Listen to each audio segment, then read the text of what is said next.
অকালতে সৌসিদিনা অসমবাসীয়ে হেৰুৱাই পেলোৱা তেজস্বিতালৈ শ্ৰদ্ধাঞ্জলি জনাই বিকাশ শৰ্মাৰ ৰচনাৰে পলাশ হিৰৈদাৰীৰ আবৃত্তিৰে অসমবাসীলৈ আগবঢ়াবলৈ লৈছোঁ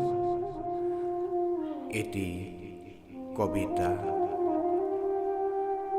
কবিতাৰ শিৰোনাম বিদায় বেলাৰ চিঠি তেজস্বিতা তোমালৈ। তুমি যোৱাকৈ তেজস্বিতা, যাবই লাগিব যদি মিছাতে কি লাভ চকুলো টুকি। এখন খৰচ শ্ৰোতা নদীৰ দৰে তুমি আহিলা আৰু গুচি গলা, এৰি গলা মৰমৰ জাঁজী।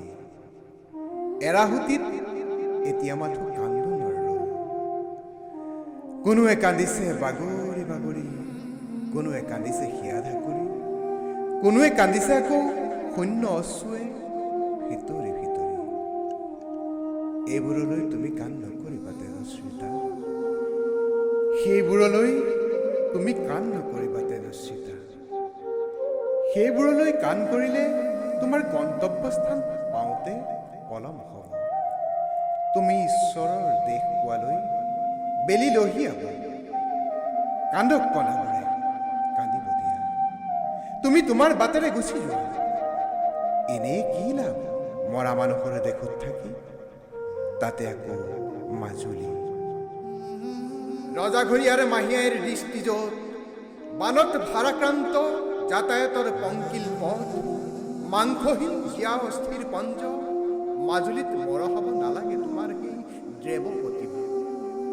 তুমি তোমাৰ বাটেৰে গুচি যোৱা ঈশ্বৰৰ দেশলৈ। ব্যাগুম নেতাৰ তুলুঙা মন্তব্য শুনিবলৈ তুমি আৰু ৰৈ থাকিব নালাগে।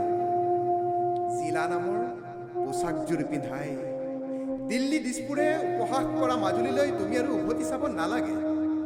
বৰ্ণালী ভিতালী সতৰ দৰে তুমিও এদিন আশা কৰিছিলা জোনবাইৰ দেশত ঘৰ সাজিবা। তৰাই চাকি জ্বলাব, তথাপিও ভবা নাছিল ইমান সোনকালে তুমি ঘৰখন সাজিবা বুলি। গুচি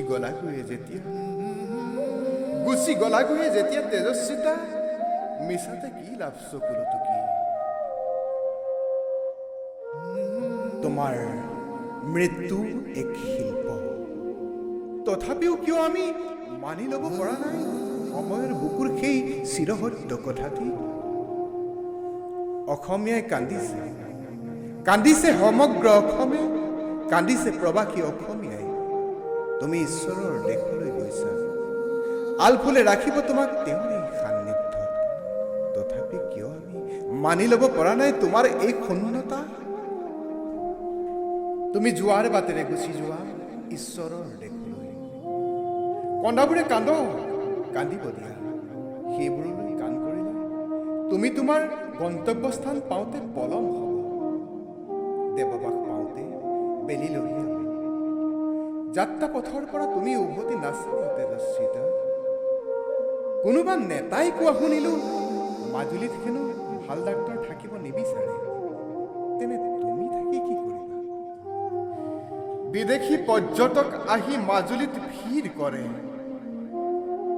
যাব নিবিচাৰে উভতি।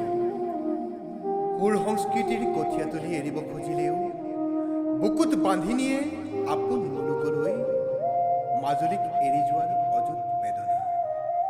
পিছে অসমীয়াৰ আশীৰ্বাদত পুষ্ট হৈ চিকিৎসক হোৱা ডাক্তৰ নামধাৰী এচাম মাজুলীত থাকিব নিবিচৰাটো কেৱল হাস্যকৰেই নহয়, ঘৃণনীয়। কাৰণ মৰমৰ বন্যা বোৱা মাজুলীত অৰ্থৰ বন্যা নবয় কাহানিও। ভৰা নদীত নাও ডুবা মাজুলী, চিকিৎসাৰ সঠিক সেৱাৰ অভাৱত জীৱৰ দুৰ্গতি হোৱা মাজুলীত তুমিনো কিয় থাকিব লাগে তেজস্বিতা? তুমিও যোৱাগৈ। তুমি যোৱাৰ বাটেৰে সময়ৰ বালিত তুমি থৈ যোৱা পদচিহ্নৰ চানেকি চাই মনত পেলাম কেতিয়াবা, ইয়াতে এদিন তেজস্বিতা আছিল। এইখনেই সেই বানে গৰকা মাজুলী, দিল্লী দিছপুৰে অৱহেলা কৰা মাজুলী। সকলোৱে কয় শেষ বিদায় ক্ষণত হেনো যচা হয় শ্ৰদ্ধাঞ্জলি। সেয়ে ময়ো তাৰ লগতে যাচিলোঁ এবুকু অশ্ৰু অঞ্জলি। তোমাৰ বাবে আৰু কিনো লিখিম তেজস্বিতা, বিদায় বেলাত এয়াই তোমালৈ মোৰ শেষ চিঠি।